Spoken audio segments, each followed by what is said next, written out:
Mon nom est Claudia Ouellette et aujourd'hui, dans le studio distancé, j'ai avec moi André Allard, président, fondateur, éditeur en chef des Ailes du Québec. Oui, ça ressemble à ça. Bonjour, Claudia. Bonjour, ça va bien, André? Oui, ça va très bien. Content de reprendre l'enregistrement d'émission. Quand même, hein? Ouais, c'est... Une petite pause, des petites vacances. Ouais. Mais on a travaillé pendant ce temps-là. Les gens, c'est pas parce qu'on publie pas qu'on ne lit pas puis qu'on se documente pas, hein? Non, c'est pas juste une job. On aime ça. On aime ça. On voit passer des nouvelles puis on se dit « Ah, on va parler de... » Non, on parlera pas de ça. Exactement, oui. Donc, dans le fond, l'événement du jour, c'est les résultats financiers de Bombardier. Ça fait quelques jours que c'est sorti. Oh oui, ça fait un petit bout de temps même. Oui. Mais on a pensé que ça valait tout de même la peine de revenir là-dessus pour décortiquer un peu tout ça, expliquer où ça s'en va, qu'est-ce qu'on a trouvé là-dedans. Ben en fait, moi les gens qui me suivent régulièrement sur les Ailes du Québec ont sans doute remarqué que depuis le mois de mars, je suis très silencieux à propos de Bombardier. J'ai pas publié grand-chose d'analyse. Mm-hmm. Je dois avouer que j'ai comme... je me suis retrouvé un peu dans la brume avec Bombardier. Est-ce qu'ils ont des chances de s'en sortir? Ouais. Mm-hmm. Je me suis posé la question, est-ce que dans 2 ans, je vais encore parler de Bombardier parce que ça va exister ou pas? Je me suis posé la question comme bien des gens. Ouais. Puis, on a commencé à penser qu'il y avait une lumière au bout du tunnel. Oui. Quand on a commencé à entendre des rumeurs comme quoi Alstom était un peu prête à tout pour concrétiser l'achat de la division transport, parce que c'était un des gros risques auxquels faisait face Bombardier. Si ces 2 acquisitions, ces 2 ventes, dans le fond, projetées, celle à Spirit AeroSystems et celle à Alstom, ne se concrétisaient pas, on commençait à être dans une situation vraiment dramatique. Oui. Oui, puis on regarde, si tu veux, on va commencer avec la dette de Bombardier. Ouais. Au 31 décembre dernier, elle était de 9,3 milliards de dollars. Maintenant, elle est à 10,3 milliards de dollars approximativement. C'est pas fair and square. Parce que Bombardier a ajouté au mois de juillet dernier, est allé chercher un autre prêt d'1 milliard de dollars. Ils sont obligés d'en utiliser 750 millions. Puis si la transaction avec Alstom se concrétise, ils doivent nécessairement rembourser 50% de cette dette-là en premier. OK? Donc un créditeur ultra prioritaire. Oui, mais à des taux intéressants. On parle le Libor pour ce prêt-là. C'est Libor 3 mois en dollars américains plus 3,56%. Ce qui veut dire, puis le Libor en ce moment, là, il est à 0,25. C'est pas un premium fou, là. On se serait attendu avec leur décote au niveau du risque et tout, que ce soit plus important que ça. Ça veut dire, en fait... Puis ils sont sur le marché privé, là. C'est pas des obligations. Non, exact. Donc, ce qu'on sait, c'est que les privés ont très bonne confiance. Premièrement, que cette entente-là va se faire avec Alstom. Deuxièmement, que l'entreprise est en mesure de rembourser cette dette-là. Et aussi, c'est un bon moment pour se poser la question, est-ce qu'ils se sont beaucoup plus endettés que d'autres avionneurs de la même catégorie? Ben, depuis le début de la crise? Non, pas... écoute, ils ont été chercher 1 milliard de dollars, mais il faut dire aussi que leur capacité de s'endetter est assez limitée. Hein? À un moment donné aussi, les gens vont commencer à dire, ben non, on ne prêtera pas 5 milliards de plus là, dans les circonstances actuelles, ça se ferait pas. Mais le marché du capital en ce moment, il y a beaucoup d'argent disponible pour prêter. OK? Il y a parce que les obligations des gouvernements en ce moment, là, c'est ridicule.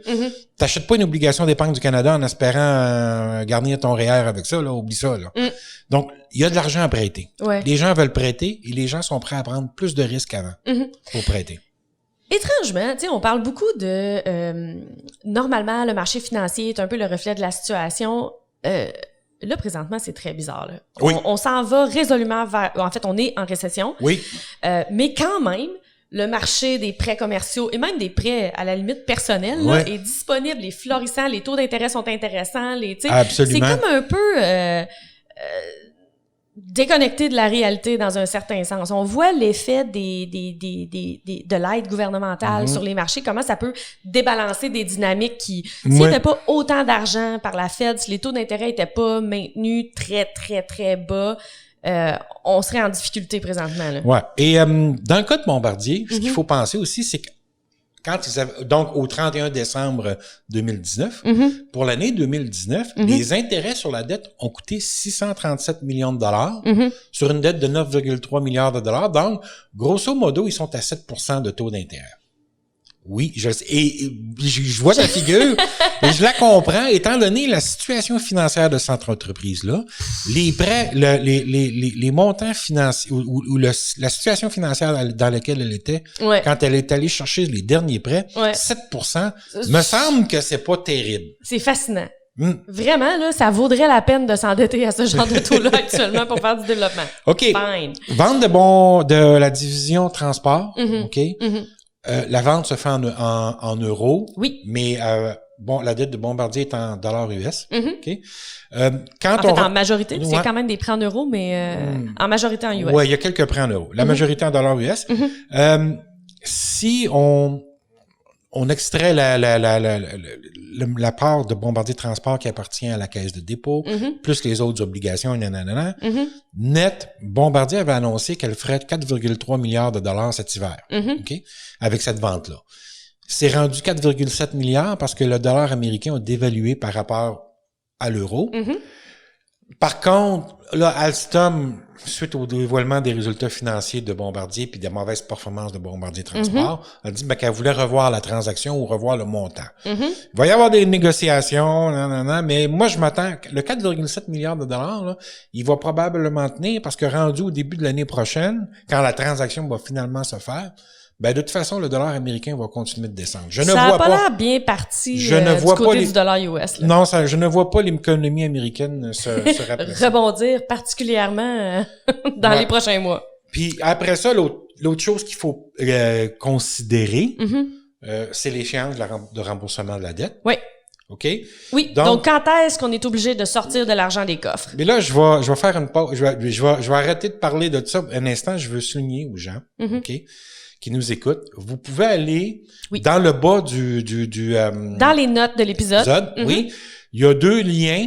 Vous pouvez aller télécharger la présentation PowerPoint en PPT pour les gens qui sont en PC et en PPTX pour les gens qui sont en Max. Et les tableaux, vous allez avoir accès à tous les tableaux dont je vais discuter pendant l'émission. T'as dit pour les gens qui sont en Max. En Mac. T'imagines? T'imagines comment c'est rendu que ça pollue ton intellect? Le Max me fait faire des lapsus. OK, ouais, c'est bon. Donc, pour les gens qui ont la chance d'être en Mac et non la malchance d'être en Max, on va avoir les présentations. Vous allez pouvoir suivre avec le visuel si jamais ça vous intéresse. Oui. André vous a préparé des condensés de beaucoup des informations desquelles on va parler aujourd'hui. Oui. Donc, ne vous gênez pas pour aller chercher ça sur le site des Ailes du Québec. Comme André disait, on va avoir tous les liens dans les notes des épisodes, soit dans la version audio, soit sous le vidéo sur YouTube. Alors, comme on en a parlé une minute ou deux, les gens ont eu le temps d'aller télécharger les présentations et Absolument. On continue. Parfait. Profil d'échéance de la dette. Ça provient, écoutez, le rapport de gestion de Bombardier, le 31 décembre, on nous a parlé de profil d'échéance de la dette. Et si on fait un chiffre rond, à tous les années, d'ici 2028, Bombardier doit rembourser 1,2 milliard de dollars. Ça, là, c'est le cas de figure. Il y a des variations d'une année à l'autre. À court terme, c'est un peu plus élevé. D'ici 2023, Bombardier va avoir à rembourser 4,5 milliards de dollars. Donc, Okay. grosso modo, la moitié de sa dette d'ici les 2-3 prochaines années. Exactement. Donc, en théorie, si Bombardier voulait ne pas avoir à payer de dette en encaissant le 4,7 milliards de dollars, il pourrait payer les dettes à échéance, là. Dire, on règle ça, là. Pouf, on se débarrasse de notre dette, c'est fini. D'ici 2024, on n'a rien à rembourser. Ça, c'est un peu une philosophie de gestion, puis on va voir qu'est-ce qu'Éric Martel va faire avec ça, parce que dans le fond, présentement, le marché des capitaux est tellement intéressant qu'il pourrait décider de refinancer, puis repousser les échéances, puis c'est tout. Oui, et d'ailleurs, si pour les gens qui ont téléchargé la présentation, vous allez au tableau suivant, on a les dates précises d'échéance de chacune des dettes, les montants, les taux d'intérêt. Et effectivement, on a des taux d'intérêt assez élevés à 7,5-6% par rapport à ce qui pourrait se négocier. Moi, personnellement, écoute, si je vais te nommer CEO de Bombardier, Claudia, OK? Je refinance à 2-3% de moins et j'encaisse la différence. Et voilà, parce que ça t'évite d'avoir à te départir de ton capital, parce que tu sais pas si tu vas avoir besoin de réinvestir dans les nouveaux programmes d'avion dans les 5 prochaines années. C'est beaucoup plus facile de réagir quand tu as de l'argent dans tes poches. Là. Et voilà. Moi, je pense que ça serait Puis tu vois, tu t'as confirmé que tu étais un bon choix avec ta réponse. Donc, tu as du potentiel. Ouf! Éric, attention! Parfait. Donc, mais dans le fond, là, en gros, ce que ça veut dire, c'est la dette est très, très grosse, mais la conjecture est relativement positive. Là. C'est pas moi quand je pensais à la dette de Bombardier, c'est je me disais c'est pas ça, pas de maudit bon sens. Ils sont à risque, c'est épouvantable. Ouais. Puis là tu regardes ça puis tu dis mais finalement c'est pas si catastrophique que ça. Si, et je dis bien si on rembourse la dette, on applique 4,3 milliards de dettes. Puis qu'on le rembourse, on se retrouve avec une dette de 5,7 milliards de dollars. Mais à échéance dans 4 ans, là. Ça fait 5 ans. Ouais. Puis à un taux d'intérêt de 7%, ou même, moi, si je fais 5,7 fois 6 fois 7, ça fait 420 millions de dollars par année de remboursement en intérêt. OK? Puis tu vas voir tantôt que c'est faisable. C'est très faisable. Oui. Ben, le marché est vraiment particulier présentement. Là. Tout ce qu'on pense qui est ultra dramatique, finalement, est pas si pire que ça. Ben, oui. On a eu d'ailleurs des explications de Kevin Michaels dans les derniers jours. Aéro Montréal a fait une conférence avec le gourou des projections. Je te corrige, il y a 2 semaines, mais oui. Plusieurs jours. Et dans le fond, malgré qu'il disait que les perspectives étaient pas si bonnes que ça pour les 2 prochaines années, ou qu'on allait voir un peu un délai dans le retour à la normale, quand même, tout le monde a l'air relativement confiant. Ça a peut-être rapport avec le marché dans lequel Bombardier se trouve présentement. On va y reparler. Oui, tu l'amènes d'ailleurs, marché des avions d'affaires on va prendre, si tu veux, un petit portrait rapide du marché des avions d'affaires en 2019. OK? J'ai 2 sources pour ça. J'ai GAMA, c'est la General Aviation Manufacturers Association. Donc, l'association des fabricants d'avions, l'aviation générale. Et pour ceux qui se demandent c'est quoi l'aviation générale, là, c'est tout ce qui est pas les lignes aériennes. Tous les avions de 19 passagers et moins, les avions d'affaires, c'est tout ça, l'aviation générale. Donc, dans cette association-là, tu as Bombardier, tu as Gulfstream, tu as Textron, tu as les hélicoptères, tu as tout ça. Maintenant, si on parle juste d'avions d'affaires, si on exclut les hélicoptères, OK? Gulfstream détient le tiers du marché de la vente en termes de chiffre de vente annuelle. Petite nuance ici, Gamma, quand elle parle de vente annuelle, elle prend le prix de liste des fabricants, puis elle modifie un peu selon les informations qu'elle est capable de trouver, des informations disponibles sur des sites publics. Tu sais, quand combien quelqu'un a payé, si on est au courant. Ouais, ou combien il a été chercher de financement sur cet avion-là. Ça donne souvent une idée du collatéral puis du cash que tu es obligé de mettre. Ça te donne une idée du prix de vente versus prix de liste. C'est pas... Alors, les chiffres du Gamma, quand le Gamma dit, Bombardier a vendu pour 5 milliards de dollars d'avions d'affaires en 2019, tu vas aller regarder le rapport financier de Bombardier, tu n'auras pas le même chiffre. OK? Mais comme la Gamma utilise la même méthode pour tous les fabricants, ça devient une méthode de comparaison intéressante. C'est significatif. Donc, tu peux comparer les avionneurs entre eux, tu peux pas comparer les chiffres de Gamma avec les rapports financiers. Exact. Parfait. Donc, Gulfstream a le tiers des ventes dans le domaine. On est vraiment à 33%. Bombardier, le quart à 24%. Textron, Cessna, 16%. Textron, je fais une nuance ici. Ça inclut les ventes de turbo-hélices, donc les King Air, les choses comme ça. On est probablement à plus à 14% dans le jet d'affaires chez Textron. Dassault, 8%. Dassault, petite note ici, c'est pas le moins cher des fabricants d'avions. Vraiment pas. Mais aux États-Unis, ils sont très populaires.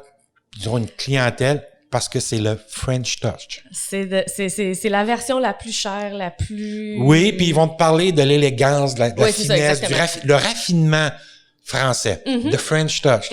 Puis retiens cette notion-là, parce qu'on va peut-être en parler tantôt quand on va parler du Global. Okay? D'accord. Embraer à 6% du marché de l'avion d'affaires. Alors, comme on peut voir, le gros succès Embraer, en tout cas, ils vendent des Phenom 100 300, à peu près au prix coûtant. Ils se sont essayés avec le Legacy puis le Predator. En tout cas, ils ont de la misère. Je vais en reparler plus tard.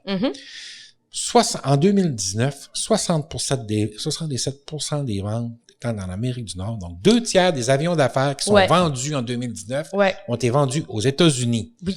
Et cette proportion-là est à la hausse depuis une dizaine d'années, c'est-à-dire qu'on était à 57% il y a 10 ans, puis on a monté. Donc, c'est encore, quand on parle de l'importance de l'économie américaine pour l'aviation d'affaires. Mm-hmm. Ben, puis aussi, ça impacte de quoi les revenus vont avoir l'air. Parce que dans le fond, par exemple, pour Bombardier, les revenus sont moins élevés s'ils sont faits en dollars US et que le change est moins intéressant. Exactement. Même chose pour Dassault, d'ailleurs. Ça va être beaucoup moins intéressant de vendre aux États-Unis. De toute façon, visiblement, c'est pas trop grave compte tenu du pourcentage, mais quand même. Mm-hmm. Et qui achète des jets d'affaires? Je vais, avant de te donner des chiffres, je suis tombé ce matin, avant de venir ici, tombé sur un chiffre, la compagnie Fortune 500, qui fait cette revue-là, là? Ouais, c'est ça, des informations. Les autres, ils vont faire le décompte des milliardaires sur la planète, Oui, okay? absolument. C'est un de leurs gros dossiers annuels. Ouais, écoute, en ce moment, là, il y a 2095 milliardaires sur la planète. C'est 28 de moins qu'il y a un an. Ah ouais, hein? Alors, est-ce que ça a beaucoup impacté les gens riches, la COVID-19? Écoute, en même temps, est-ce que quand tu es un milliardaire, tu t'achètes un jet d'affaires ou tu achètes une espèce de jet commercial que tu prends juste pour toi? Ouais, ça, quand on va arriver dans le marché du global, tantôt, on va en parler de la clientèle du global, c'est très particulier. Ouais. OK, super. 71% des avions sont détenus par des entreprises qui l'utilisent à des fins corporatives, à leurs propres fins. Déplacer les exécutifs, en voyage d'affaires ou en voyage de vacances, ça c'est bon. Ça c'est mais c'est quand même eux qui ont 71% des avions. Depuis quelques années, ce qui monte beaucoup, c'est les compagnies de nolisement comme VistaJet, OK, qui est un gros client de Bombardier, puis les compagnies de fractionnels, NetJet, FlexJet et autres. OK? Donc, ces deux-là, ensemble, arrivent à 22%, donc c'est même pas le quart des avions d'affaires. Mais, en 2019, ils représentent près de 50% des commandes, des livraisons, c'est mieux. À peu près 80% des vols. Ouais. Donc, c'est une analyse de Pareto presque parfaite. Oui. C'est 20% du marché, mais 80% des activités. Absolument. Puis quand on regarde le marché aujourd'hui, au mois d'août 2020, comment il se comporte, on a 85, le nombre de vols d'avions privés aux États-Unis, donc le marché le plus important, il est revenu à 85% de ce qu'il était en 2019. Quand même, hein? Oui, alors on parlait d'un marché très robuste face à une situation particulière. Il n'y a pas une compagnie aérienne civile ou de vol régulier qui est à 85% de son chiffre d'affaires de l'année passée puis c'est retiré vol. Absolument pas. OK? Mais c'est pas les vols de compagnies privées. C'est-à-dire que Canadien National, par exemple, les cadres ont pas recommencé à voyager. Parce que Canadien National, c'est un bel exemple, c'est un Nord-Américain. Ils vont beaucoup Chicago, Détroit, Los Angeles, ils vont beaucoup se déplacer. Là. Oublie ça, ils ont pas recommencé à voyager, ces gens-là. En fait, il y a pas beaucoup de transferts entre le Canada et les États-Unis. Là. Ça, c'est au strict minimum. Alors, ça demeure des vols locaux. Que ça soit en Europe, maintenant, c'est des vols à l'intérieur de la zone Shenzhen. OK, on s'entend. Là, ils sont beaucoup plus connectés. Ils sont beaucoup plus connectés. Donc, eux, c'est des vols locaux maintenant. Ils ont beaucoup réouvert. Mais puis, il y a eu aussi une certaine uniformité ou dans les résultats face à la gestion de la COVID. Là. Ça se ressemble plus. La situation en Italie s'est résorbée. Par opposition à la différence entre États-Unis et Canada, dans les taux de transmission puis tout ça, ça a rien à voir. Là. Ils sont moins risqués entre eux dans la zone Shenzhen que chez nous. Donc, ils ont fait une bulle. Ils ont ouvert leurs frontières à l'intérieur de la zone Shenzhen, alors qu'ici, on a maintenu les interdictions de... Oui, absolument. Et ça, regarde, on peut pas...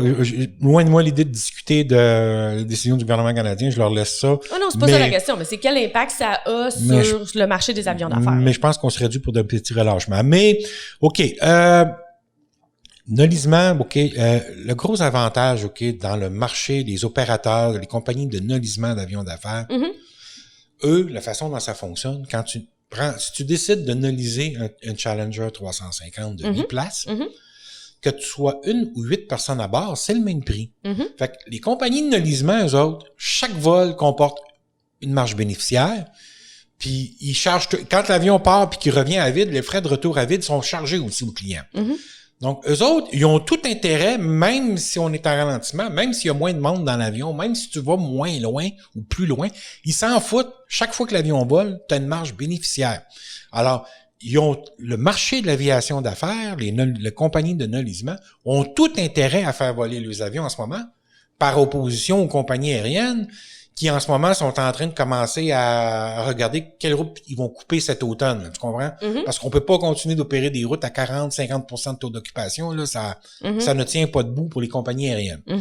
Aviation d'affaires, eux autres, 1 ou 8 dans l'avion. Ça change rien. Et il est apparu un nouveau marché cet été, les vacanciers, qui n'avaient jamais pris l'avion d'affaires. Les gens, par exemple, tu sais, le 1% des plus... C'est de la classe moyenne élevée, on va dire. Ouais. Pour l'aviation commerciale, c'est le haut de la classe affaires. OK? Ce sont vraiment les gens là qui auraient voyagé en classe affaires et... Avec toute la famille, let's go, là, tu sais. Ces gens-là ont voulu partir en vacances. Puis ils ont dit, ben non, moi, je pars pas en vol commercial. Moi, je m'en vais pas j'emmène pas ma famille dans un aérogare. Ils ont nolisé des avions d'affaires. Ouais. C'est le nouveau luxe. Oui. Et c'est que il y avait peut-être une hésitation, une gêne. Tu sais, il y avait FlagScam en Europe et tout ça. La COVID-19 a fait voler tout ça en éclat. Maintenant, un FlagScam, c'est de côté, c'est la crainte de la COVID-19. Donc, on nolise des avions. C'est un nouveau marché. En fait, les nouveaux clients ont presque doublé par rapport à l'an passé pour la conviviation d'affaires. Ouais. C'est un nouveau marché. Ça a été un rebond extraordinaire pendant la période estivale. Faut s'attendre qu'à l'automne, ça rebaisse. On reviendra pas à des niveaux de 10-15%, mais ça va rebaisser à l'automne. Il va y avoir moins de vacances. Mais t'as donné le goût à ces gens-là. Une fois que tu as voyagé tout seul dans ton avion, c'est difficile de retourner en commercial. Tu sais, c'est comme... il y a aussi tout de même l'expérience du FBO. C'est comme un autre monde. C'est comme quand tu as voyagé en classe affaires, revenir en classe économique, c'est décourageant. Puis FBO, t'as tout à fait raison. D'ailleurs, eux aussi, leurs affaires vont bien. Oui, ils vont bien parce que c'est eux qui fournissent le service. Les FBO, les avions qui volent pas sont dans les hangars. Le hangar continue de rapporter. La seule chose qu'ils ont perdu, le FBO, c'est les ventes de carburant, mais c'était pas nécessairement ça qui était le plus payant. C'est un peu une petite commission, là, mais c'est pas non plus... c'est pas ce qui est le plus payant. Là. Non, c'est les frais de hangar, les frais de rampe, les choses comme ça, les frais accessoires. Mais en ce moment, les FBO sont en bonne situation. L'aviation d'affaires, en général, elle est en bonne position. Quand on dit que toute crise présente certaines opportunités, dans ce cas-là, c'est le segment des avions d'affaires qui bénéficie de la situation, clairement. Oui, et ce qu'on va voir des opérateurs d'avions d'affaires, donc les VistaJet de ce monde, qui nolisent des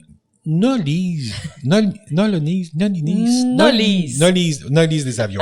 Punk! Excusez-moi. Bon, OK, alors les compagnies qui nolisent des avions, elles vont se mettre à la chasse à la clientèle affaires, qui était la plus payante pour les compagnies aériennes, mais qui est comme un petit peu le bas du marché pour eux, qui avait pas tapé, qui avait pas utilisé, qui avait pas été cherché encore. Hop, on va aller chercher ça. On va essayer de grappiller. Ils ont commencé à offrir des forfaits vacances.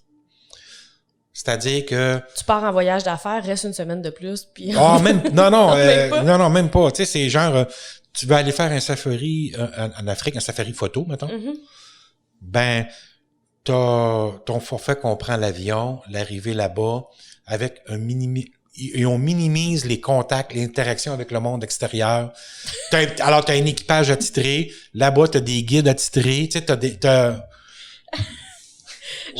Oui, je sais. Le privilège me fascine. Oui. Hey, tu peux aller en vacances puis pas parler à personne. Yay!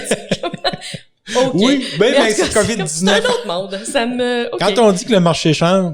regarde. Bon, mais il y a pas de hausse de commandes. Oui, il y a une hausse... il va y avoir des nouveaux entrants sur le marché, donc des nouveaux clients, mais ça s'est pas traduit encore par hausse de commandes. Ce que j'ai compris du discours de M. Martel là-dessus lors de la présentation, c'est que les vendeurs de voitures appellent ça des tire kickers, des frappeux de pneus. Oui, absolument. Et j'ai travaillé pour un concessionnaire automobile et ça existe. Les gens rentrent dans la salle de monde, font la tour de la voiture, puis à un moment donné, ils donnent un petit coup de pied sur les pneus, ouais, bon char, puis ils s'en vont. Ils achètent pas. C'est du lèche-vitrine. Oui, mais de luxe. Oui, c'est ça, exact. Bon. Fine. Mais Bombardier en ce moment fait beaucoup de travail de présentation virtuelle. Ils ont des équipes, ils installent... Éventuellement, quand tu as les moyens, tu vas retourner chez le concessionnaire qui t'a bien traité, même si tu n'achetais pas. Ouais, il y a quand même un travail à faire avec ça. Oui. Bombardier a l'air de comprendre. Oui, ils font beaucoup de travail. D'ailleurs, à Saint-Hubert, cet été, il est arrivé le Global 7500 de démo. Mm-hmm. Tout le monde s'est dit qu'est-ce qu'ils font là. Moi, quand j'ai vu Global 5500 démo à Saint-Hubert, j'ai envoyé une petite note chez Bombardier. Ah, c'est quand est-ce mon vol de démonstration, tu sais? Mm-hmm. Et c'est pas pour des vols de démonstration. En fait, c'est des démonstrations virtuelles aux clients. Parce qu'ils commençaient, comme les avions sont difficiles à livrer, ils commençaient à manquer de place à Dorval. Ils ont envoyé l'avion de démo ici, avec quelques avions finis ou presque finis à Saint-Hubert. L'aéroport de Saint-Hubert est une salle de montre virtuelle de luxe. Exactement. Alors, l'équipe s'installe avec des caméras, ils s'installent à bord, ils peuvent faire plein de démonstrations aux clients. Et tu sais, les réunions de Tupperware, là, ils font ça avec le 5500 puis en virtuel. OK? Écoute, j'ai hâte de voir. Mais c'est pas le même prix qu'un kit de Tupperware. Ça... C'est encore drôle, c'est rendu cher des Tupperware. Ah, je sais pas. OK. Donc, on a dit que c'était un marché qui était relativement robuste dans les circonstances. Oui. On va aller voir un petit peu par modèle de quoi ça a l'air. Ouais. Alors, on va commencer avec celui qu'on appelle le Lear 75 Liberty maintenant. Mm-hmm.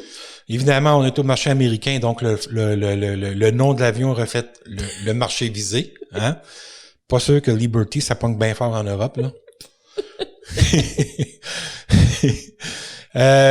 Quand on regarde l'historique des livraisons, donc ça, c'est les historiques de livraison du Gamma toujours, 2001 à 2019. Mm-hmm. Pourquoi je commence en 2001? Parce qu'avant ça, Gamma gardait pas les statistiques de Bombardier. Mm-hmm. OK? Le Learjet, on le voit très bien, chute des commandes après le 11 septembre 2001 et chute des commandes après la crise financière de 2008. Mm-hmm.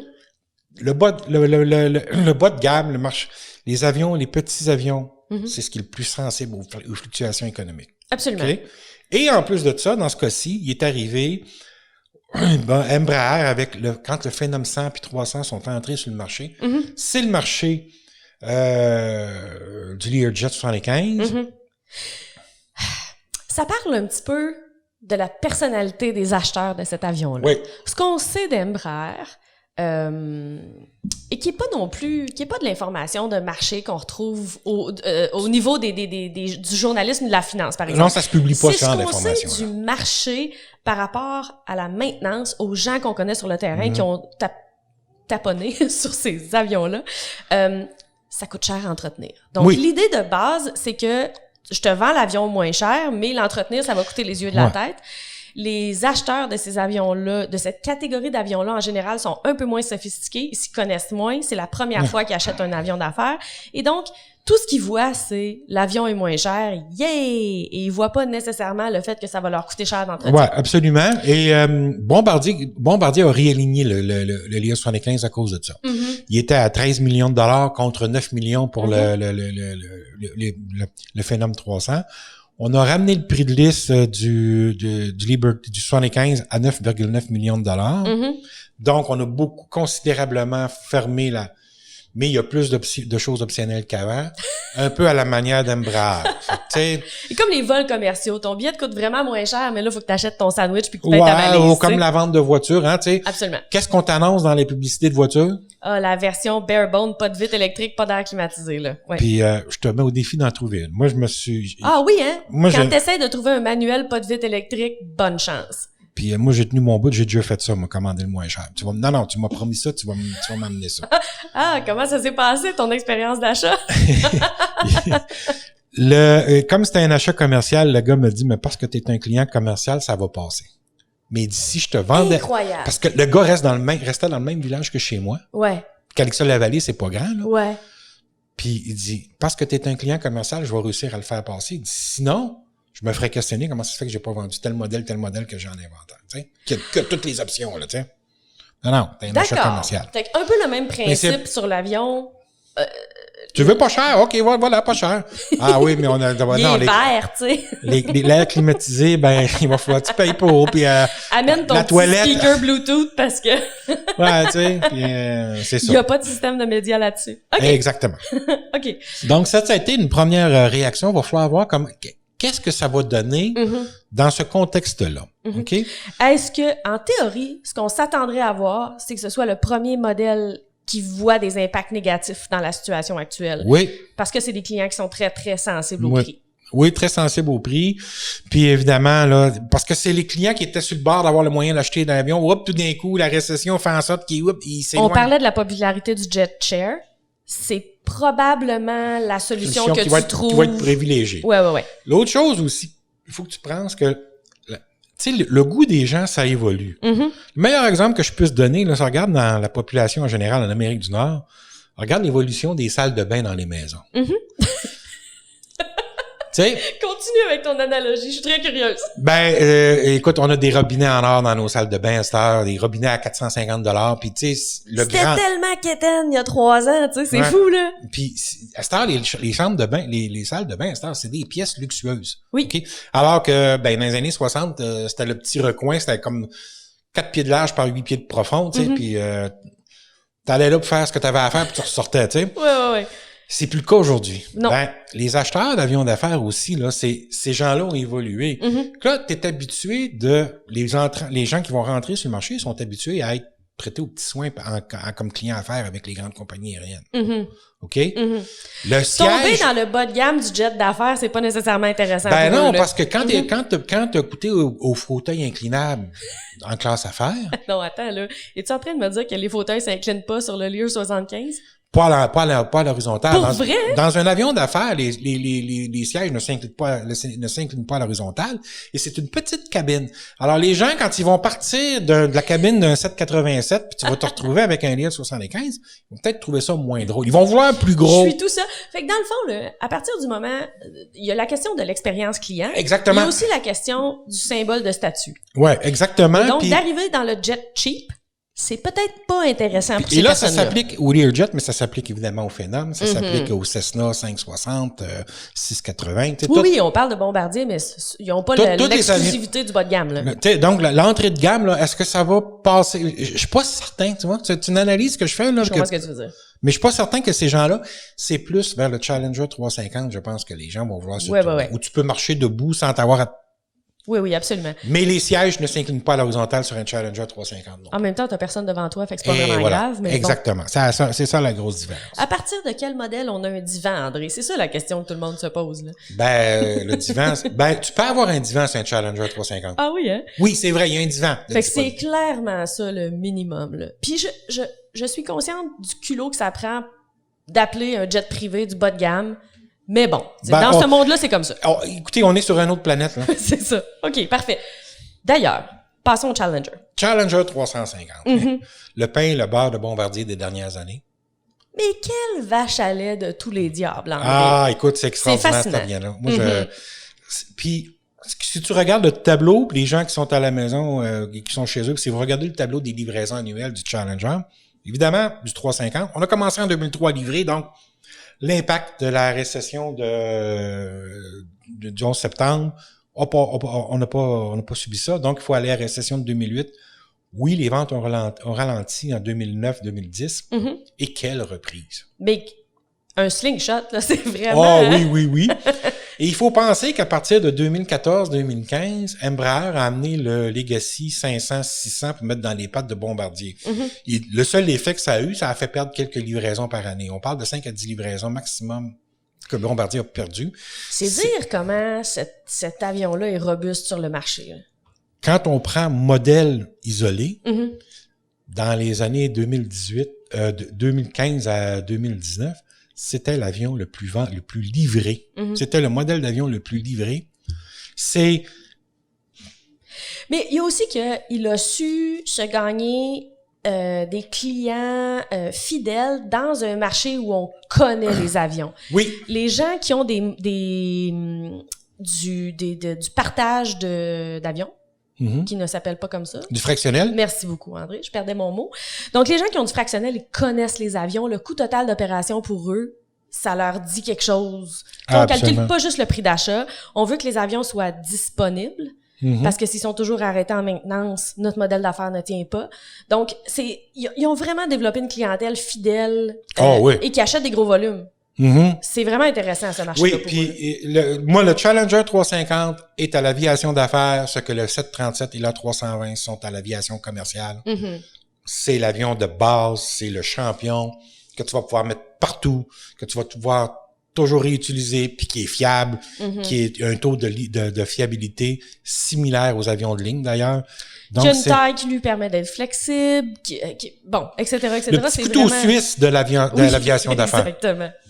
Parfait. Mais, comme n'importe quel jet d'affaires, il est sensible aux perturbations économiques. Oui, sensible. Il y avait déjà un ralentissement des livrets.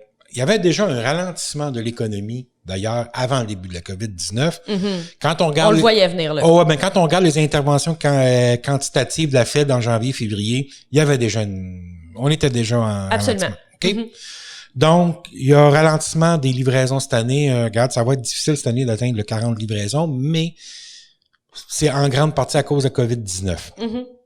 C'est intéressant. Le prix de liste du Challenger 350 est à 26 millions de dollars contre le Praetor 500-600 qui est à 21 millions. Donc, il y a une bonne écart de prix entre celui d'Embraer. Près de 20%, ouais. Oui, il y a une bonne écart de prix. Et pourtant, ça semble pas donner de résultats chez Embraer. Pourquoi? Ben, à mon avis, il y a le fait que... C'est probablement le coût total de possession qui fait une différence. Et il y a probablement des escomptes donnés aux opérateurs de flotte. Je vais vous sortir une petite anecdote sur le site si vous tapez Legacy 450 Visit Challenger 650 en anglais. Donc, Legacy 450 Visit Challenger 650. La compagnie canadienne AirSprint, qui est un opérateur de Legacy 450, explique que elle vend aussi des Legacy 459, elle est distributeur pour Embraer, donne comme prix de vente pour le Legacy 450 18 millions et 22 millions pour le Challenger 350. Oups! On a-tu des petits escomptes cachés que les autres savent qu'on sait pas, mais en tout cas... tu sais, c'est intéressant. C'est un distributeur d'avions d'affaires qui te sort ça. Fait que tu dis, peut-être qu'ils savent des choses qu'on sait pas. OK. Donc, on va avoir un peu de difficulté à maintenir les livraisons pour cette taille-là d'appareil qui représente quand même le reste de l'entrée de gamme. Oui, et quand la reprise va arriver, eux autres, ça va rentrer les commandes. C'est là que ça va rentrer. Ben là, du point de vue de la solidité du réseau de soutien pour ces appareils-là, je dois dire que je serais plus nerveuse d'avoir affaire à Embraer présentement. Oui, beaucoup moins d'appareils sur le marché, service après-vente. Et toute la question de la confiance. Ouais, puis quand les avions vont recommencer à voler beaucoup aussi, Bombardier va avoir, parce que Bombardier a beaucoup développé le service après-vente, les revenus du service après-vente. Quand le marché va reprendre ça, le Challenger 350. Ils sont bien intégrés pour profiter de la reprise. Absolument, ils sont très présents aux États-Unis. Challenger 650. OK. Le Challenger 650, ça, c'est le bon vieux... On peut parler du bon vieux Challenger 650 parce que c'est fait quand même 42 ans qu'il a fait son premier vol. Un avion efficace, extraordinaire. Mais quand on regarde le tableau des livraisons, on constate qu'on est sur le déclin depuis quelques années. Mais ça... Il a eu une bonne run, si tu me passes l'expression. Il a eu une bonne run. Puis si tu veux savoir pourquoi Éric Martel devrait pas prendre 100% des revenus d'Alstom pour rembourser la dette, remplacer le Challenger 650 est une bonne raison. Le prochain avion d'affaires. Parce que dans ce secteur-là, si tu développes pas de nouveaux avions, t'es comme... Ça, on en avait parlé un petit peu quand il y a été question justement des bilans financiers en décembre dernier. On s'était dit, est-ce qu'ils vont avoir la vision de reprendre le risque de développer un avion? Ce qu'on sait, c'est que d'abord, avec le 350, ça a été une très bonne idée. Mais ensuite, là, on est à risque majeur dans quelques années si on fait pas un choix stratégique là de développer quelque chose. OK. Et petite nuance, petit bémol pour les gens qui nous lisent, si vous allez sur le site du Gamma ou de Bombardier, ils donnent plus les chiffres de livraison. Ils séparent plus les livraisons de Challenger 350 puis 650. Ils regroupent ça dans la même catégorie maintenant. OK. Parce que ils veulent pas avertir la compétition trop de ce... Mais... Coquin. Qu'est-ce que tu as trouvé? Le 7 juillet 2019, Bombardier a publié un communiqué pour dire, hurrah, nous avons livré notre 300e Challenger 350. Le 9 juillet 2020, Bombardier Avions d'affaires publie un communiqué pour dire, hurrah, nous avons livré notre 350e Challenger 350. 50 en un an. Fait que tu prends les rapports financiers des 4 derniers trimestres, puis ils en ont livré 68 en tout, donc 50 Challenger 350 puis 18 Challenger 650. C'est comme ça qu'on arrive. Oh. Et c'est comme ça qu'on sait où est rendue la cadence du Challenger 650. Mais chut, faut pas le dire à la direction de Bombardier, ils veulent pas qu'on le sache. Chut, c'est secret. Alors, si vous nous écoutez, hein? Chose intéressante avec le marché du Challenger de série 600, les 601, les vieux Challenger 601, 602, 603, il y en a encore beaucoup sur le marché. Ils sont pas ADS-B compatibles, ils sont dispendieux à remettre en service ou à garder. Oui. Donc, il y a possiblement un marché là de deuxième achat, les clients qui avaient acheté il y a 20 ans qui pourraient revenir. Il y a ce marché-là qui est intéressant, mais ça va prendre quelque chose de plus. Ouais, on en a parlé beaucoup au niveau des avions commerciaux. On prévoyait de toute façon certains mises au rencard prochaines et la COVID a accéléré ça parce que si tu étais dû pour une maintenance majeure, ça vaut plus la peine, la valeur résiduelle est plus suffisante pour faire ces modifications-là. On risque de voir un peu ce phénomène-là aussi avec les avions d'affaires. Dans l'aviation d'affaires, moi, ce que j'ai vu, il y a des dynamiques intéressantes, c'est que les gens ont arrêté de voler complètement. Là. Les propriétaires, le fameux 70%, les 2/3 le 70% de propriétaires d'avions, ils ont arrêté de voler pratiquement. Les propriétaires uniques, un peu, là. Ils ont mis à jour tous leurs avions, les moteurs. Alors, ils ont fait ils ont devancé les inspections structurelles, les checks, des checks. Ça a tout été devancé. Ouais. Les avions sont prêts à voler. Ils sont shinés dans les hangars. Moi, je peux te dire, les linemen m'ont dit, André, je suis tanné de laver des avions. Parce que là, les gars, ils ont plus d'avions à rentrer et sortir du hangar, ils ont plus d'avions à faire Qu'est-ce qu'ils font, mais de temps en temps, quand il y a trop rester occupés. Quand il y a trop de poussière, ces avions, ils sont shinés. Ce qui est pas dans le nolisement, là, ce qui est vraiment dans le corps, ils sont beaux. Fait qu'il va peut-être y avoir des devancements de remplacement aussi, là, c'est une chose.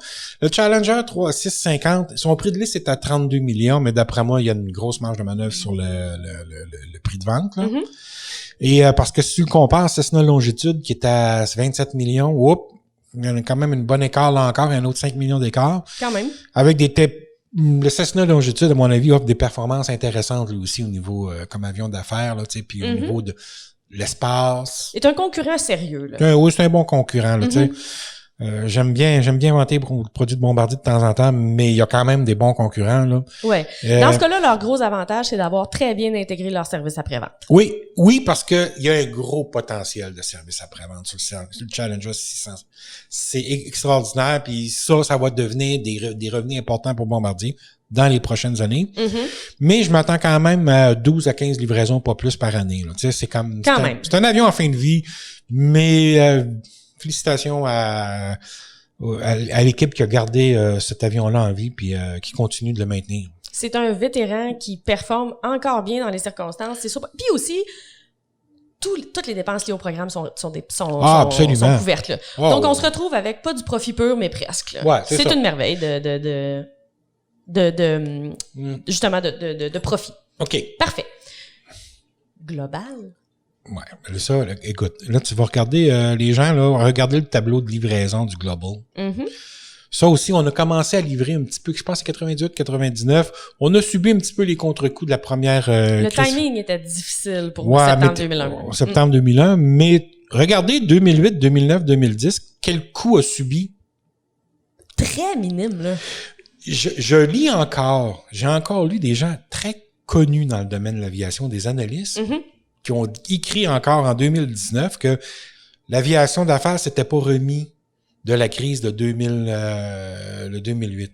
Le Global tente à à les démentir. Là. Regarde les deux grosses vaches à lait de Bombardier, le Global puis le Challenger 350, ça te dit quoi post 2008? Ça fait longtemps que c'est oublié cette crise-là. En tout cas, si quelqu'un a besoin de la recette sur comment passer à travers une crise dans le jet d'affaires, on peut appeler les gestionnaires chez Bombardier. Mais et là, je veux lever une nuance ou soulever un point ici. Là, 2013, 14, 15, on est monté au-dessus de 70 livraisons par année de Global. Alors que le potentiel historique de cet avion-là est pas loin de 50. OK?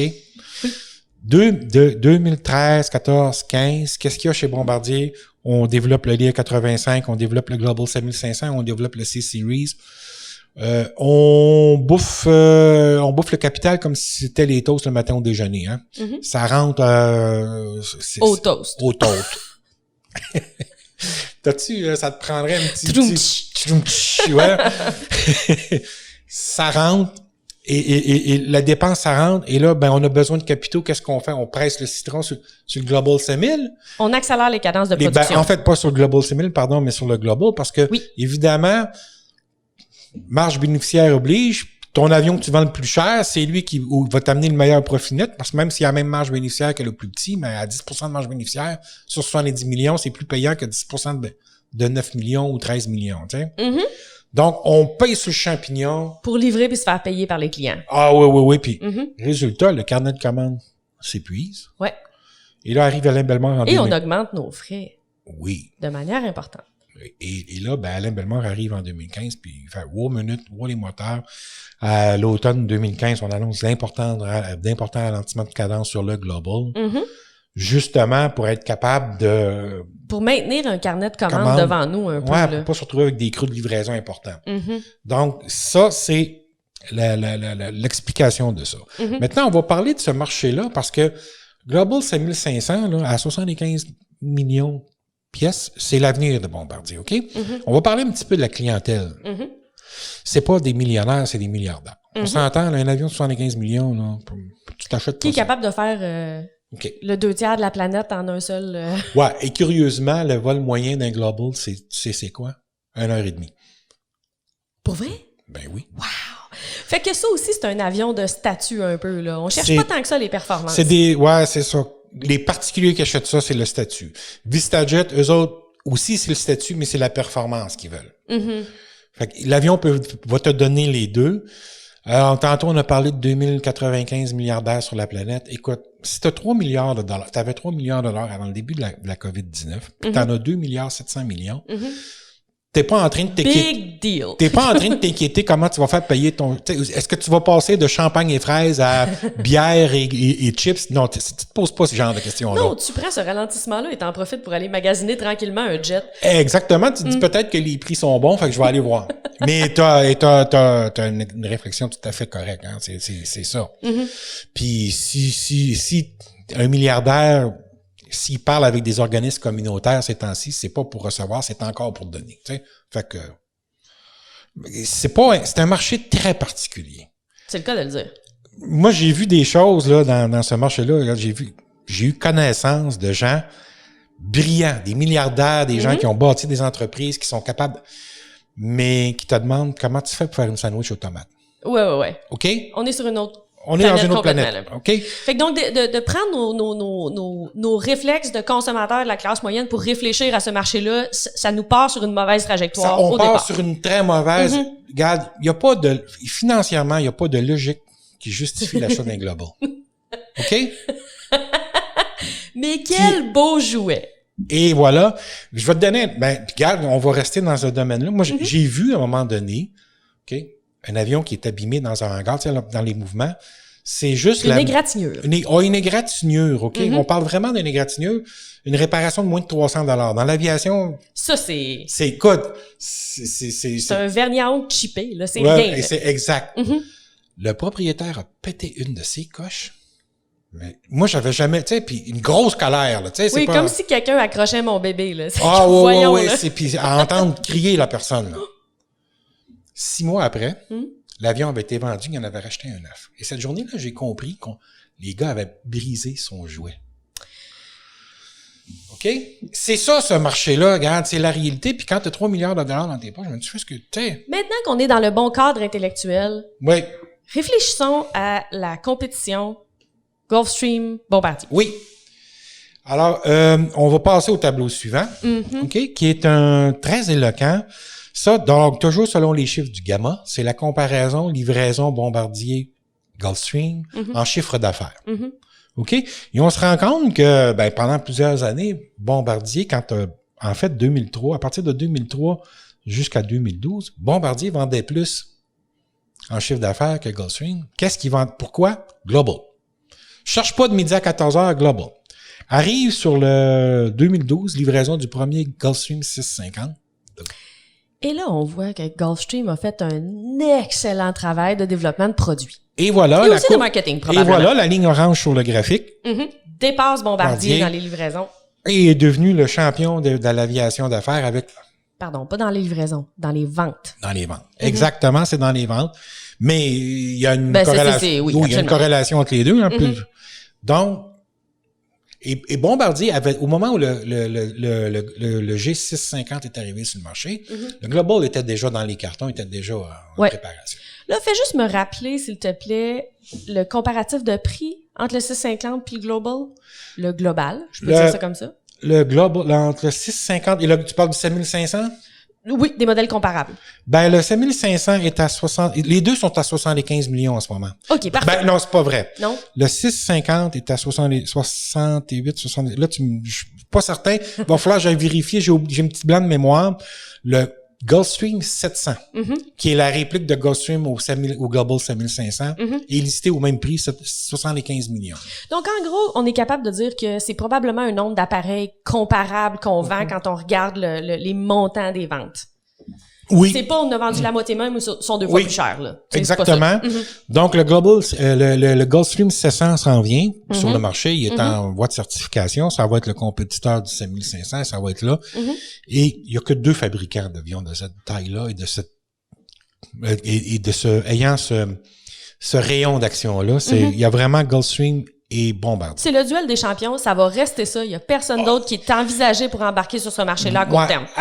Oui, et Embraer, à un moment donné, la rumeur circulait quand Embraer avait conclu son entente avec Boeing, qu'elle voulait prendre 1,5 milliard pour développer venir rentrer dans ce marché-là, faire compétition à Gulfstream puis Bombardier.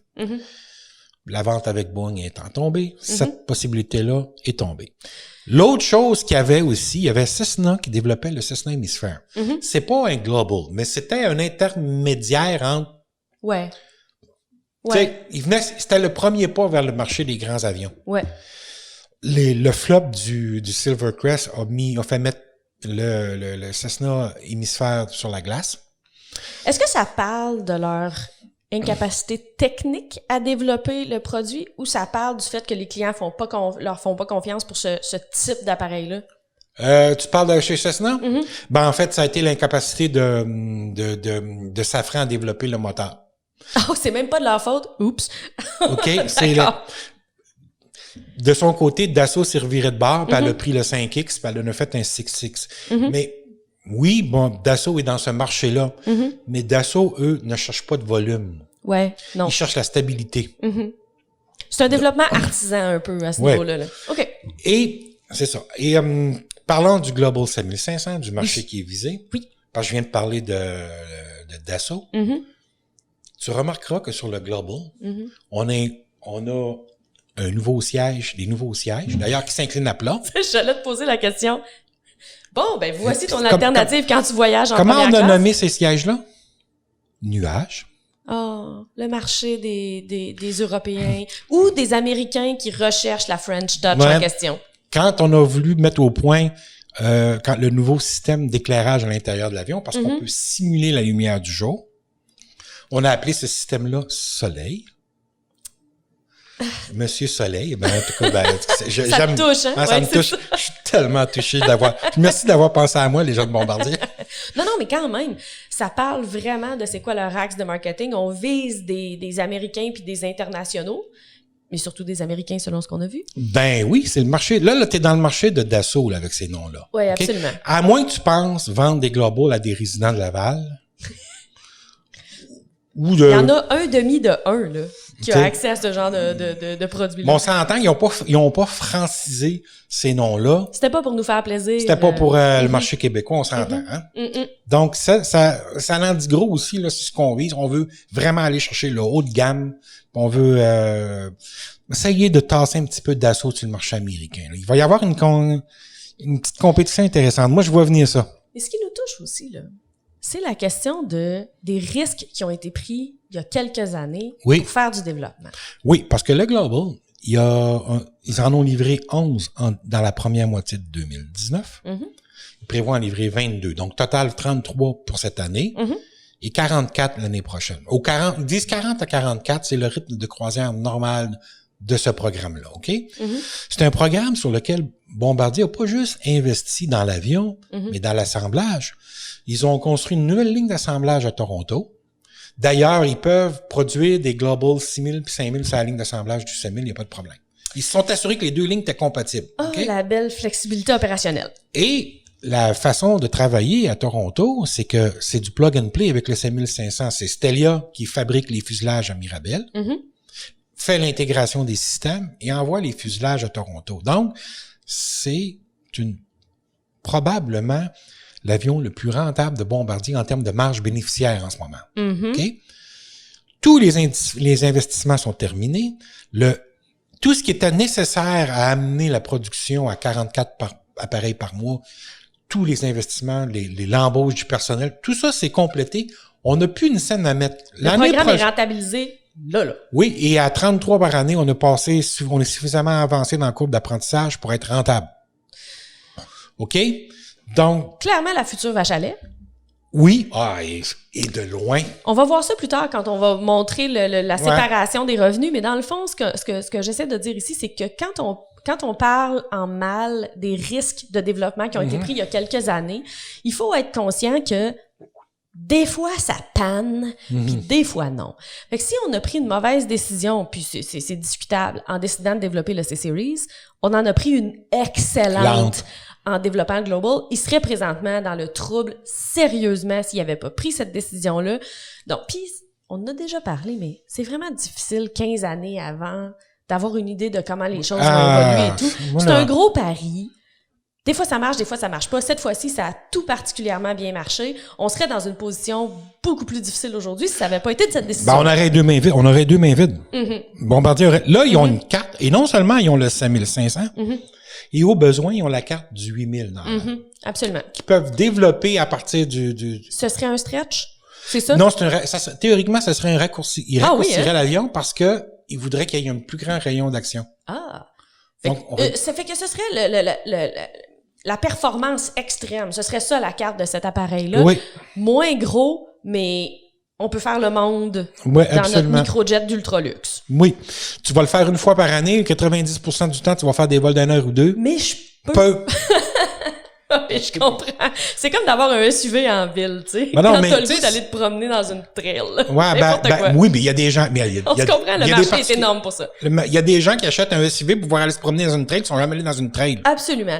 Mais j'aime ça être plus haut, en tout cas. Ouais, c'est ça. Ou ils achètent des pick-up pour se promener en ville avec, puis ils ont jamais utilisé le pick-up pour autre chose qu'aller faire leur épicerie, des affaires de même. Tellement le fun de stationner.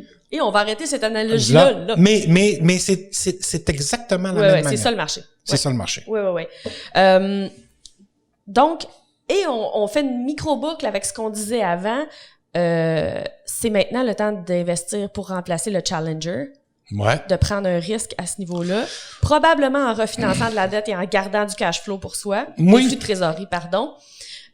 Donc, conserver les résultats des flux de trésorerie positifs pour réinvestir dans un nouveau programme pour remplacer le Challenger, pour essayer de recréer l'histoire à succès qu'on voit avec le Global. Est-ce qu'on pense, avec ce nouveau modèle-là, que Bombardier va repasser en tête devant Gulfstream? Ça, c'est fort possible. Ça, là, c'est la compétition entre les deux, là. Ça va jouer. L'année prochaine, 2021-2022, qui va être le plus gros fabricant d'avions d'affaires, là. Quelle est la prédiction d'André Allard là-dessus? Peut-être pas en 2021, mais en 2022, oui. 2022, Bombardier repasse devant Gulfstream pour la catégorie des jets de grand luxe. Ouais, avions d'affaires tout court. Toute catégorie. Tous les avions d'affaires, ils vont livrer plus d'avions, ils vont facturer des plus gros montants. J'en profite pour introduire le nouveau jingle de Monsieur Soleil. OK. Qui va nous parler de tes prévisions. Ah ouais? Ouais. Monsieur Soleil! Bon! Alors maintenant... J'aime ça! Maintenant, vous allez savoir quand on entend le jingle de Monsieur Soleil qu'on entre dans une prévision qu'on va suivre dans les prochaines années. C'est ça qu'on va. Excellent. OK. Prévision de revenus Bombardier 2021? Oui. C'est simple, facile.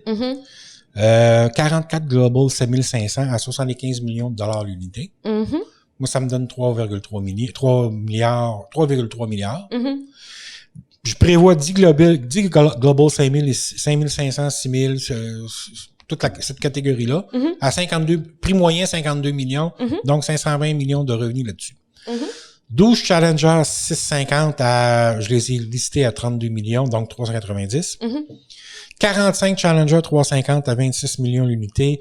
J'ai une petite bémol. Ça se pourrait que ça soit plus 40 que 45, mais quand même, je maintiens la prévision 45. D'accord. 12 Learjet 75 à 9,9 millions. J'ai arrondi à 120 millions. Total de revenus bruts sur prévu ou de vente selon le prix catalogue, 5,5 milliards. Comment ça se compare à l'an dernier, ça?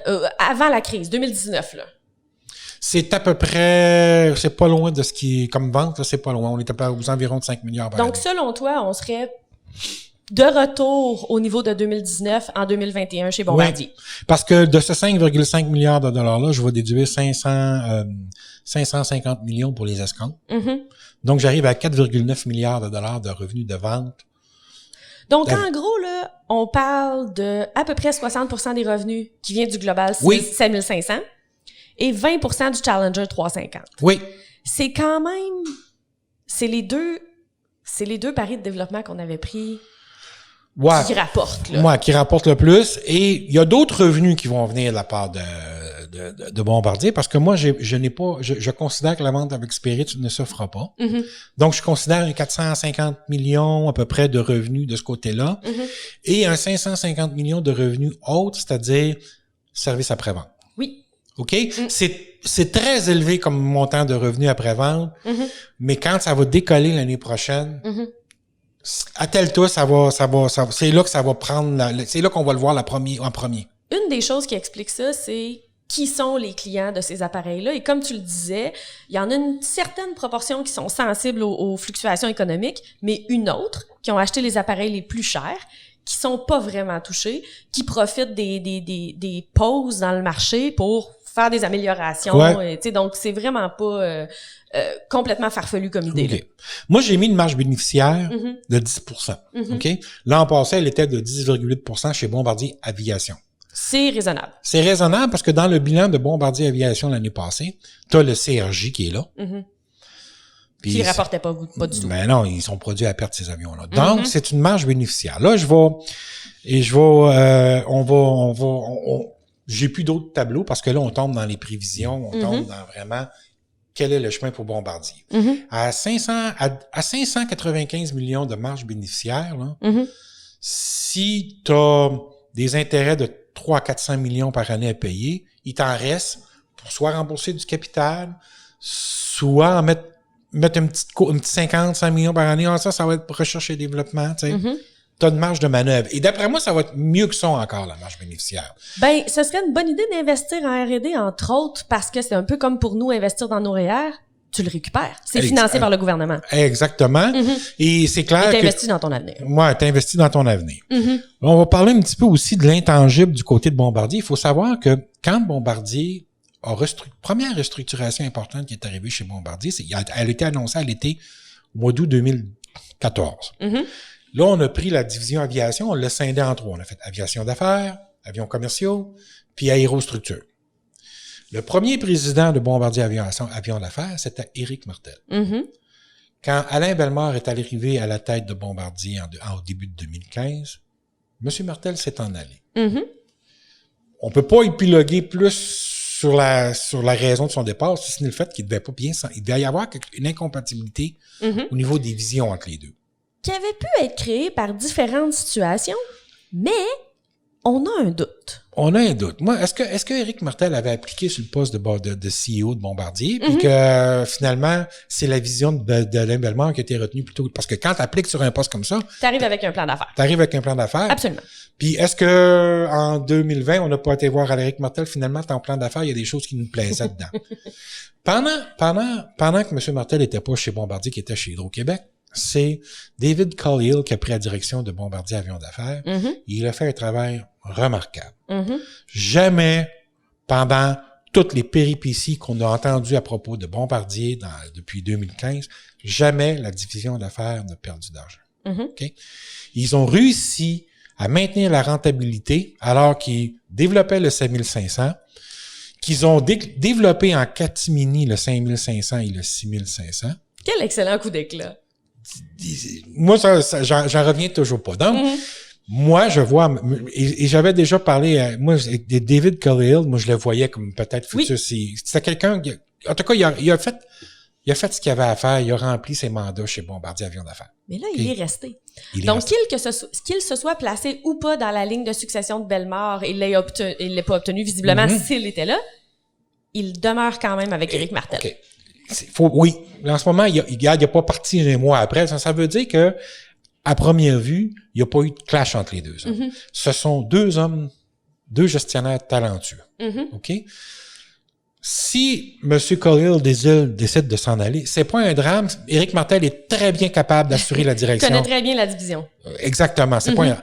Mais si les deux sont capables de travailler ensemble, ça risque de faire On parle peut-être d'un dream team.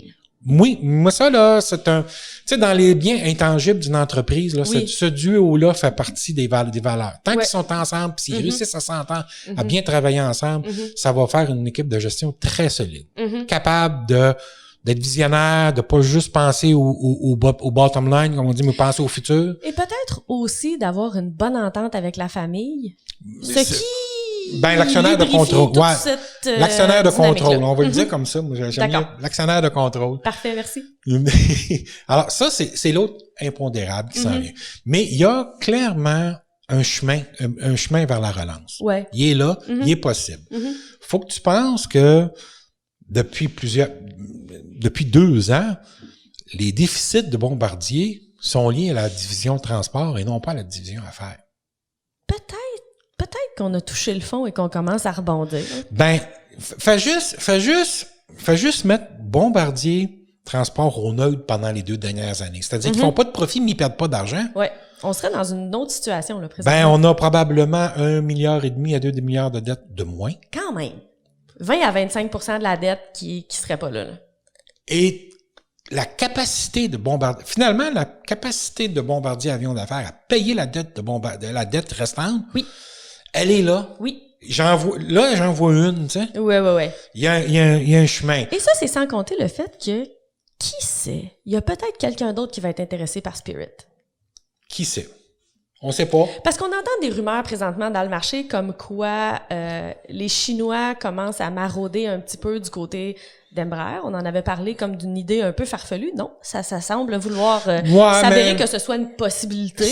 Moi, je pense que ça, c'est plus une possibilité d'analyse que dans les faits, là, mais... J'ai hâte de voir, Monsieur Soleil. Ouais, mais ça...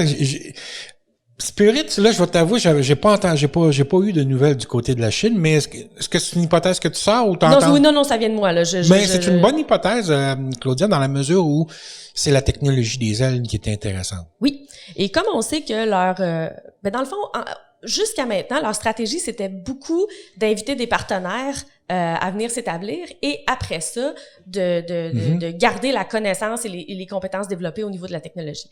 Là, comme les partenaires commencent à devenir plus prudents parce qu'ils connaissent cette dynamique-là et qu'elle devient extrêmement risquée, la prochaine stratégie, c'est d'en bâtir une d'acquisition. Ouais. Ça aurait de l'allure. Et ils sont dans le vert jusqu'aux yeux, là. Ils auraient les moyens de faire ça parce qu'ils sont backés par le gouvernement. Puis on sait que la situation économique en Grande-Bretagne ou au Royaume-Uni est difficile en ce moment avec le Brexit. S'ils étaient prêts à vendre aux Américains, est-ce qu'ils seraient vraiment pas prêts à vendre aux Chinois?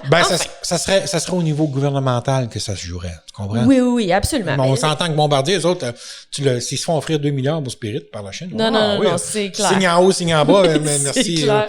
Oui. Comme on dit en chinois, wait don't, sing don't, tu sais. D'accord. Okay. Donc, écoute, Oui, regarde, mais c'est clair que là, ce qui est critique pour le restant de l'année, c'est qu'il faut absolument réussir à stabiliser la situation chez Transport avant le transfert à... Parce qu'on va se placer dans une position de faiblesse pour négocier. Là. On peut pas se permettre de perdre un 800 millions de plus en capitaux avec la division Transport.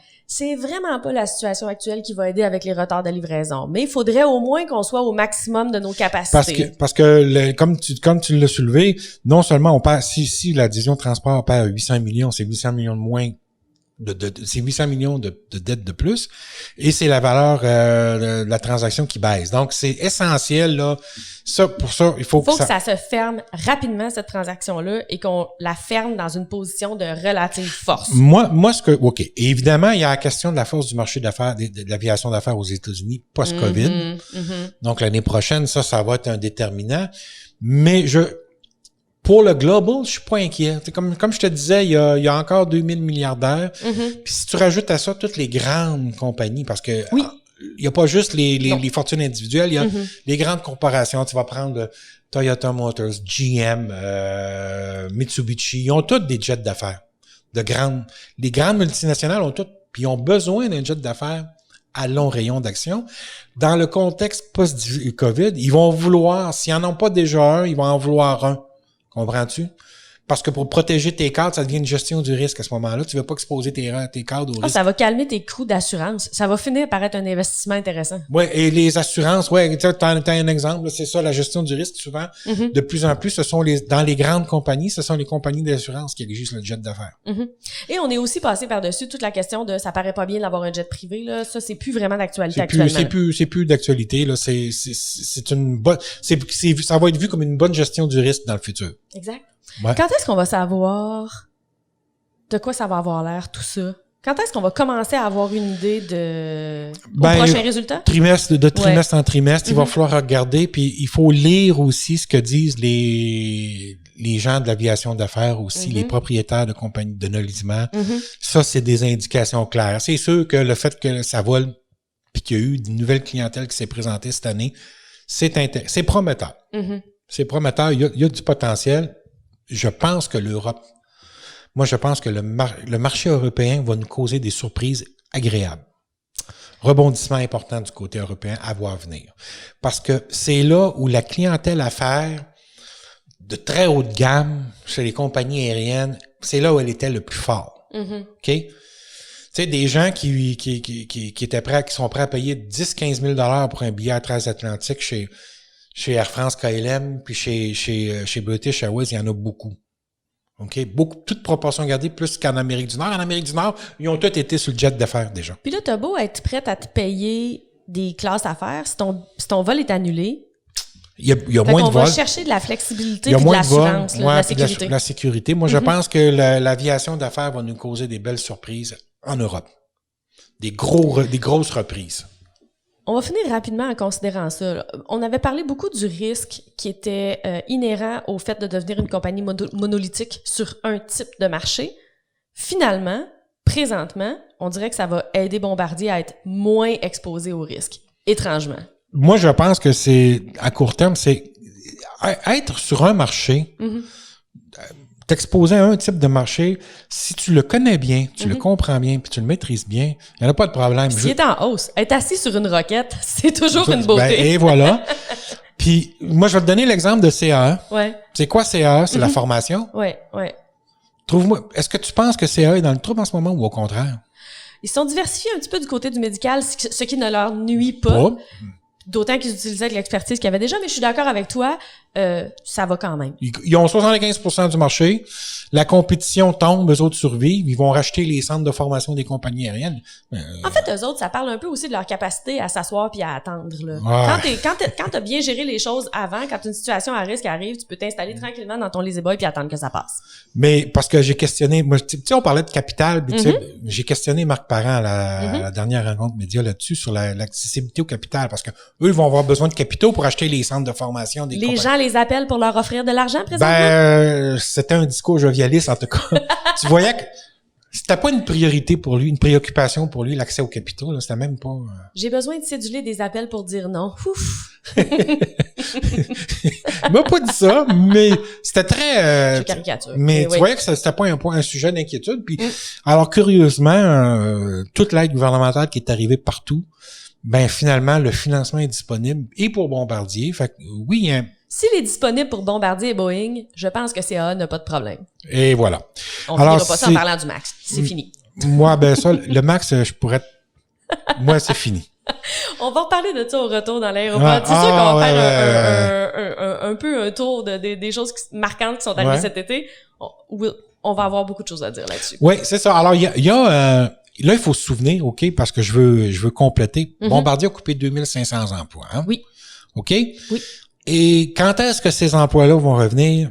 Pas en 2020, pas en 2021. OK? L'intention de Bombardier en ce moment, c'est de maintenir les cadences de production qu'on a. Le 40, c'est vrai stabiliser les flux de trésorerie. Ouais, puis stabiliser.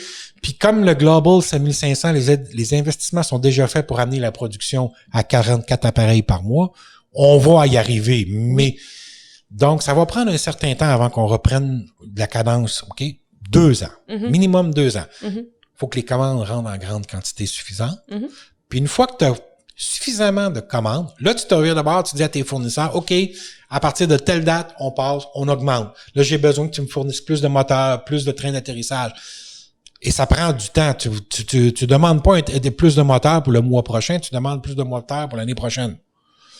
Alors, dans 12 mois. Donc, ça va prendre 2 ans. Le temps que ça percole un petit peu dans la chaîne d'approvisionnement. Oui, puis c'est parce qu'en tant que fabricant, tu as une responsabilité envers tes fournisseurs de pas leur demander d'augmenter les cadences. Ben, de toute façon, tu veux être capable de livrer, puis il y a une limite à ce que les gens peuvent faire. Là, alors, il faut que tu sois sûr. Tu promettes des choses qui sont faisables. Alors, il faut que tu sois sûr d'avoir beaucoup plus de commandes avant d'augmenter les cadences. Donc, c'est 2 ans. Ça va prendre 2 ans avant que ces emplois-là reviennent. On parle principalement sur le Challenger 350 et 650. Là, on parle de 2 ans avant que ces emplois-là reviennent.